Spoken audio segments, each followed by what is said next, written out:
We have a question. Calculate the amount of sodium carbonate required to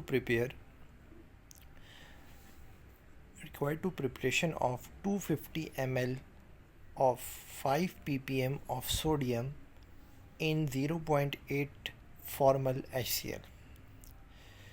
So first of all हम data बनाते हैं.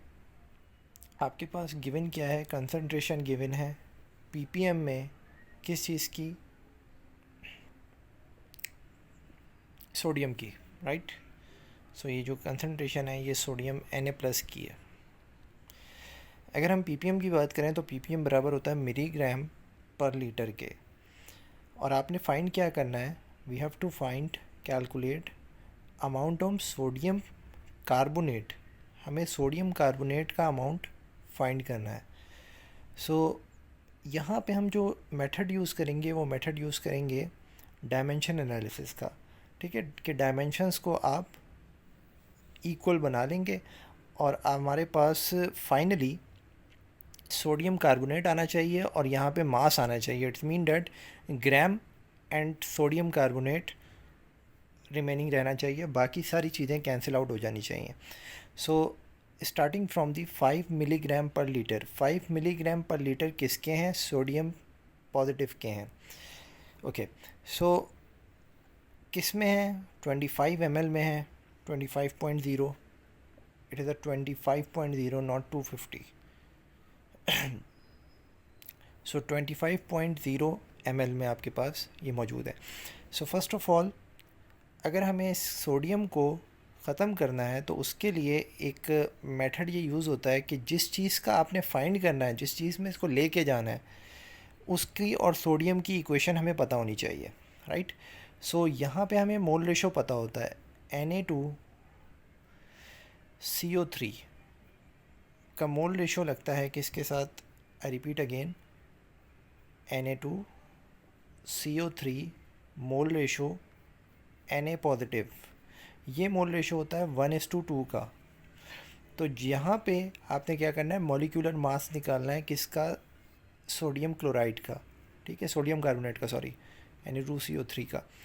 और यहाँ पे आपने सोडियम का मास, मॉलिक्यूलर मास इससे मल्टीप्लाई करवा देना है और यहाँ पे इसका मास इससे मल्टीप्लाई करवा देना है, ठीक है, सोडियम कार्बोनेट का. सो दोनों साइड पे आपके पास क्या आ जाएगा, मास और मास, ग्राम और ग्राम आ जाएंगे, ठीक है. सो जिस में आपने जाना है, जिसका आपने फाइंड करना है, हमें किसका फाइंड करना है, मास Na2CO3 का, तो उसका जो मास आएगा वो ऊपर आएगा और जिसका हमें फाइंड नहीं करना, जिसको हमने कैंसिल करवाना है, जिससे फाइंड करना है, जिससे हमने निकालना है, उसका मास नीचे आएगा. सो ये थंब रूल है कि इन क्वेश्चंस का कन्वर्जन के, जब सोल्यूशन प्रिपरेशन के हम क्वेश्चन करते हैं तो वहाँ पे जिस चीज़ का आपने फाइंड करना होता है उसका जो मास है वो ऊपर आता है, ठीक है, मल्टीप्लिकेशन में आता है, और जिससे हम फाइंड कर रहे होते हैं उसका जो है मास नीचे आता है. तो इस टाइप की प्रैक्टिस प्रॉब्लम आपको और भी मिल जाएंगे, उससे आपकी प्रैक्टिस अच्छी हो जाएगी.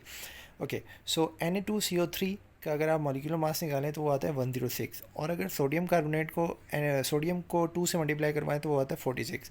तो नीचे हमने 46 रखा. नाउ फाइनली अब आपके पास सब कुछ कैंसिल हो रहा है. सो इधर सोडियम से सोडियम कैंसिल हो रहा है, ग्राम से ये ग्राम कैंसिल हो रहा है, लीटर से ये लीटर कैंसिल हो रहा है, एंड फाइनली आपके पास जस्ट एक मिली बचेगा और ये वाला एक ग्राम बच जाएगा. सो जो आंसर आएगा वो आएगा मिलीग्राम में, और हमने मिली को भी ख़त्म कर दिया. मैंने यहाँ पे मिली की जगह पे 10⁻³ लिख दिया, एंड देन यहाँ पे भी आई थिंक मिली लीटर था. सो मिली लीटर की जगह यहाँ पे भी आपने क्या लिख दिया, 10⁻³ और 106 divide by 46 and gram Na2CO3. तो जहाँ पे मिली है वहाँ पे आप 10⁻³ रख दें. इसका एक सेकंड मेथड होता है कि आप इसको डिवाइड करवा दें 1000 से, 1 ग्राम पर 1000 से डिवाइड करवा दें, जो कि बराबर होता है 1 मिली के, ठीक है. 1 milligram is equals to 1 gram divide by 1000. एक ये मेथड है कि आप इसको इस तरह से करवाएं. एक ये सिंपल मेथड है कि जहाँ पे मिली है वहाँ पे आप 10⁻³ रख दें. नाउ फाइनली जब आप इसको कैलकुलेट करेंगे तो आंसर ये आएगा.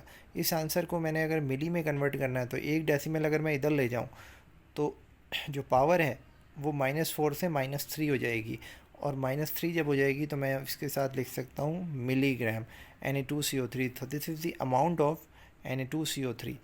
Now one thing is remaining कि हमने किस पे बनाना था, 0.8 फॉर्मल HCl के अंदर इसको बनाना था. तो कितना वॉल्यूम हम HCl का लेंगे कि 0.8 फॉर्मल HCl हमारे पास बन जाए.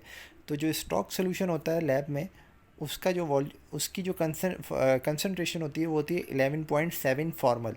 और हम यहाँ पे डाइल्यूशन फैक्टर लगाते हैं और डाइल्यूशन फैक्टर लगा के फाइनली आपने वॉल्यूम फाइंड कर लिया. 1.7 ml अगर आप लेंगे तो आपके पास 0.8 फॉर्मल का HCl का सोल्यूशन बन सकता है. सो आई होप ये क्वेश्चन आपको समझ आया होगा. Thanks for watching.